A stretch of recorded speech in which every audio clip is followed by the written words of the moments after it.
Ahmedabad plane crash के पीछे एक मेजर गलती सामने निकल कर आ रही है शुरुआती एनालिसिस के हिसाब से। अगर आप प्लेन के इस फुटेज को गौर से देखोगे तो इसमें आप 3 अनयूजुअल चीजें नोटिस करोगे।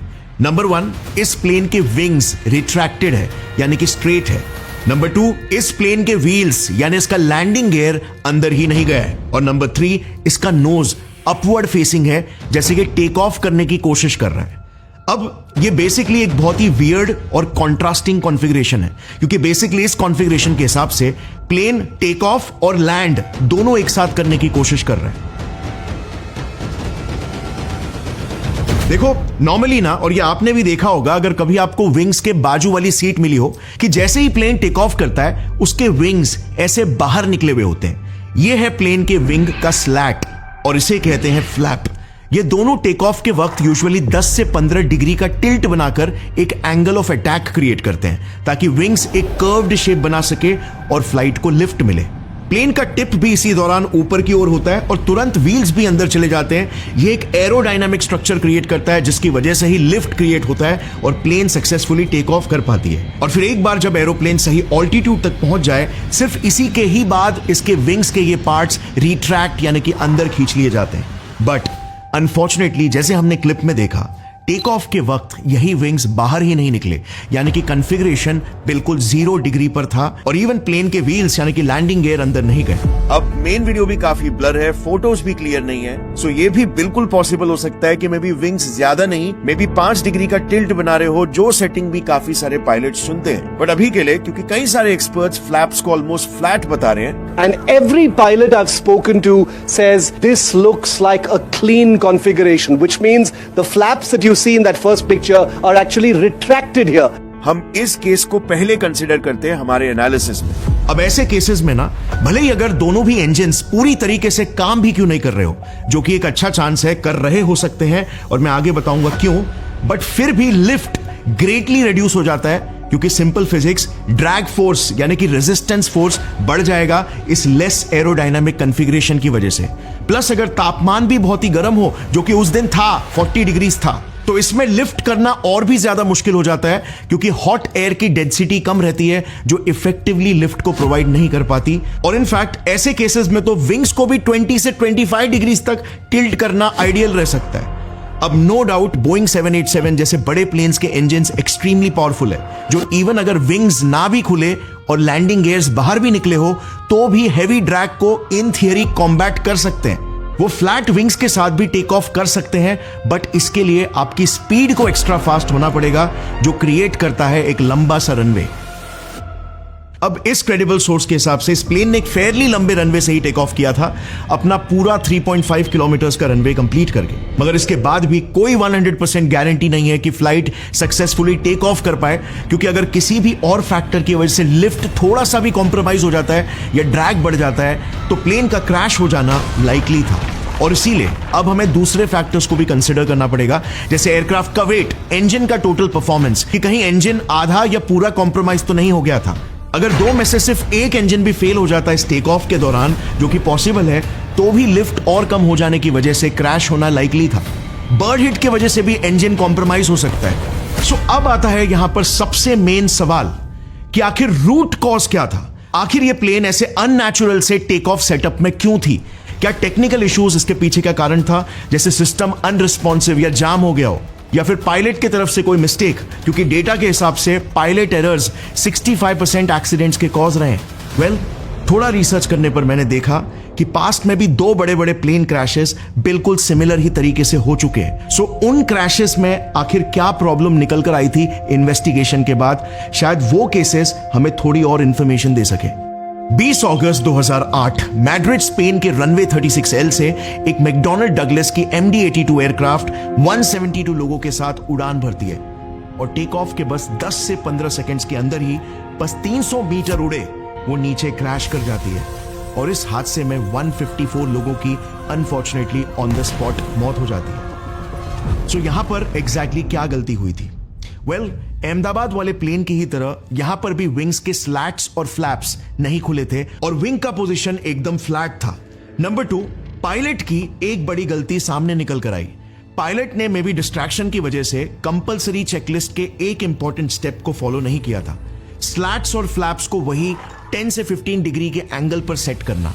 अब इसमें एक टेक्निकल इशू भी हुआ था।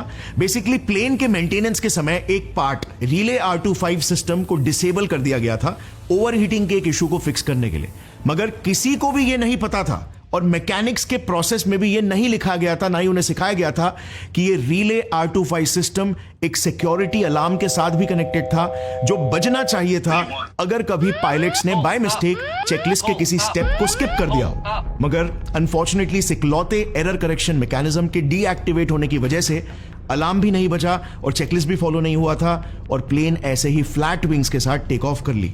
और इसी वजह से हुआ ये कि 4.3 किलोमीटर के लंबे से रनवे होने के बावजूद भी प्लेन सिर्फ 40 से 50 फीट तक ही लिफ्ट कर पाई और 300 मीटर दूर जाकर क्रैश कर गई। CIA IAC के इन्वेस्टिगेशन रिपोर्ट के हिसाब से वो सिर्फ लगभग 250 किलोमीटर पर आवर की ही स्पीड को रीच कर पाई, जबकि फ्लैट विंग्स में टेक ऑफ करने के लिए हेवी ड्रैग को काउंटर करने के लिए एक प्लेन को at least around 380 kilometre per our की स्पीड चाहिए होती। आई एम टॉकिंग अबाउट उस पर्टिकुलर प्लेन के कॉन्फ़िगरेशन के कॉन्टेक्स्ट में जो क्लियरली अचीव नहीं हो पाया और इसीलिए प्लेन क्रैश हो गई। अब अहमदाबाद केस में एयर इंडिया AI-171 की टेक ऑफ स्पीड कितनी थी पता है, और इसे फ्लैट विंग्स में टेक ऑफ करने के लिए कितनी स्पीड चाहिए थी? यह डेटा डिस्क्लोज करने से पहले जल्दी से एक सिमिलर केस पर नजर डालते हैं, एक क्रैश जो 1987 में अमेरिका के डिट्रॉइट शहर में हुआ था। मैकडॉनल्ड डगलस DC-982 प्लेन थी। 31 डिग्री सेल्सियस का हॉट वेदर था और प्लेन हेवीली लोडेड थी अपने मैक्सिमम कैपेसिटी के करीब तक। 2.5 किलोमीटर के रनवे से टेक ऑफ किया। वंस अगेन विंग्स नहीं खुले, उसने रिक्वायर्ड लिफ्ट और स्पीड अचीव नहीं किया और 40 से 50 मीटर के ऑल्टीट्यूड और 800 मीटर्स की दूरी तय करके वो क्रैश कर गई। इस हादसे में कुल मिलाकर 156 लोगों की मौत हो गई और गलती क्या थी? Once again, human error and failure of alarm system. अच्छा, अहमदाबाद वाले बोइंग 7878 ड्रीमलाइनर में एक बहुत ही स्ट्रॉन्ग अलार्म सिस्टम होता है जो बेसिकली मैनुअली ओवरराइड किए बिना प्लेन को टेक ऑफ करने ही नहीं देगा, मगर दो केसेस में यह अलार्म भी फेल हो सकता है। केस नंबर 1 कि ऑफ कोर्स टेक्निकल ग्लिच या इम्प्रॉपर मेंटेनेंस की वजह से डीएक्टिवेट हो गया हो, या केस नंबर 2 पायलट्स ने चेकलिस्ट को फॉलो तो कर लिया, प्लेन के फ्लैप्स को खोल भी दिए और प्लेन टेक ऑफ भी हो गई हो, बट टेक ऑफ होते ही पायलट ने गलती से किसी और लीवर जैसे कि लैंडिंग गियर को अंदर लेने वाले लीवर की जगह पर अहमदाबाद फ्लैप्स को अंदर लेने वाले लीवर को पुश कर दिया। सामने निकल कर आ रही है फ्लाइट में प्लेन का लिफ्ट अचानक से ड्रॉप हो जाएगा। प्लेन के इस फुटेज को गौर से देखोगे तो पायलट के पास सिर्फ 15 सेकंड का समय होता है और नेचुरली कॉकपिट में एक्सट्रीम प्रेशर भी फील होने लगता है, जिस वजह से पायलट्स पैनिक हो सकते हैं। इस प्लेन के व्हील्स को रेक्टिफाई करने के लिए ज्यादा समय भी अंदर ही नहीं गया। और अगर आप एनालाइज करोगे ना तो ये दोनों भी नॉर्थ वेस्ट और स्पैनर एयरलाइंस वाले की कोशिश कर रहे हैं। अहमदाबाद क्रैश वाले केस बेसिकली बहुत ही ज्यादा मैच करते हैं और कॉन्ट्रास्टिंग कॉन्फ़िगरेशन की डिफरेंस है। बेसिकली इस कॉन्फ़िगरेशन के हिसाब से मैं फटाफट एक करके लिस्ट करता हूं ताकि इस मामले में थोड़ा और साथ करने की कोशिश करें। नॉर्थ वेस्ट और स्पैनर वाले प्लेन्स हवा में सिर्फ 50 फीट तक के ऊपर लिफ्ट गेन कर पाए।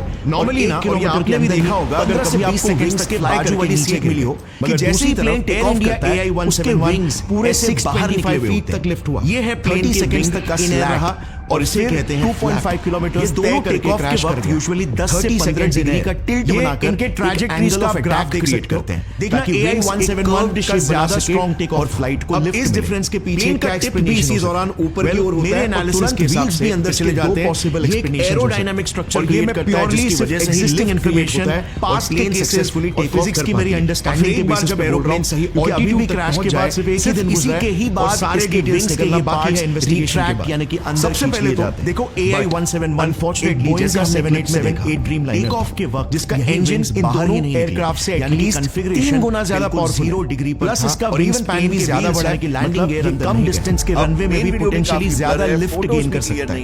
इस वजह से शायद ये ज्यादा हाई जाकर ज्यादा डिस्टेंस कवर 5 डिग्री का टिल्ट बना रहे हो जो काफी नहीं थी, इसीलिए 625 फीट पहुंचते ही कई सारे डिसेंट करने लगे। दूसरा एक्सप्लेनेशन ये हो सकता है कि शायद AI-171 के एक this looks like a clean configuration, which means the flaps that you see in that first picture are actually retracted here.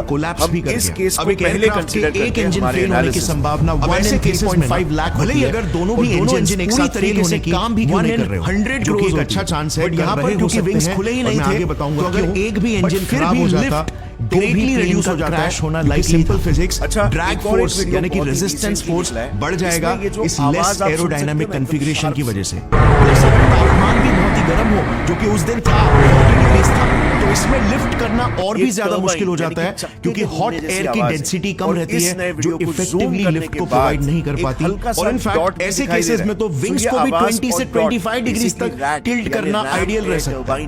अब नो डाउट बोइंग 787 जैसे बड़े प्लेन्स के इंजन एक्सट्रीमली पावरफुल है, जो इवन अगर विंग्स ना भी खुले और लैंडिंग गियर्स बाहर भी निकले हो, स्पैनर और हेवी एयरक्राफ्ट्स को नॉर्मली कॉम्बैट 10 से 15 डिग्री खोल के फ्लैट विंग्स के साथ के लिए टेक ऑफ कर सकते हैं 250 किलोमीटर पर आवर की स्पीड को एक्स्ट्रा फास्ट होना पड़ेगा। फ्लैट विंग्स में 380 किलोमीटर पर आवर की स्पीड जो कि टिपिकल रनवेज में इम्पॉसिबल है क्रिएट कर पाना। इस प्लेन ने एक फेयरली लंबे रनवे से टेक ऑफ किया था, लास्ट कम्युनिकेशन से पता चला 3.5 का रनवे 625 फीट तक पहुंचने तक कोई 100% गारंटी नहीं है कि flight 2 kilometer per hour take off कर पाए। मगर क्योंकि अगर किसी भी और फैक्टर की वजह से लैंडिंग गियर भी निकला हुआ था, कॉम्प्रोमाइज हो जाता है बढ़ते ड्रैग की वजह से, तो प्लेन का क्रैश हो जाना 450 किलोमीटर पर आवर। और इसीलिए अब हमें दूसरे फैक्टर्स को भी कंसीडर करना पड़ेगा जैसे एयरक्राफ्ट का वेट, इंजन का टोटल सारे कैलकुलेशंस बाय द वे मैंने डिस्क्रिप्शन में कॉम्प्रोमाइज के साथ दे दिया।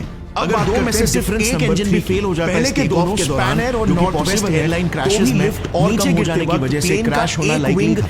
एक साइड में की वजह से भी इंजन कॉम्प्रोमाइज हो सकता है। केस में जैसे आप देख सकते हैं यहाँ पर सबसे मेन सवाल, प्लेन काफी स्टेबलाइज लग रहा है नीचे जाते हुए, आखिर ये प्लेन ऐसे अननेचुरल से टेक ऑफ सेटअप में क्यों पहला क्या मॉडर्न 787 जैसे एयरक्राफ्ट जैसे विंग स्टेबलाइजेशन जैसे एडवांस फीचर्स के साथ या फिर पायलट के तरफ से कोई मिस्टेक, शायद डेटा के हिसाब से पायलट एरर्स वॉबल होने से 65% एक्सीडेंट्स के कॉज रहे हैं कि शायद इंजन ही बंद हो गया। रिसर्च करने पर मैंने देखा फॉरवर्ड थ्रस्ट पास्ट में भी दो बड़े-बड़े प्लेन क्रैशेस अगर बिल्कुल सिमिलर ही तरीके से पॉइंट कर रहा हो, सो ये सारे केसेस को एनालाइज करके based on current data investigation के बाद मुझे पर्सनली केसेस फेटल पॉसिबिलिटीज लगे दे सके।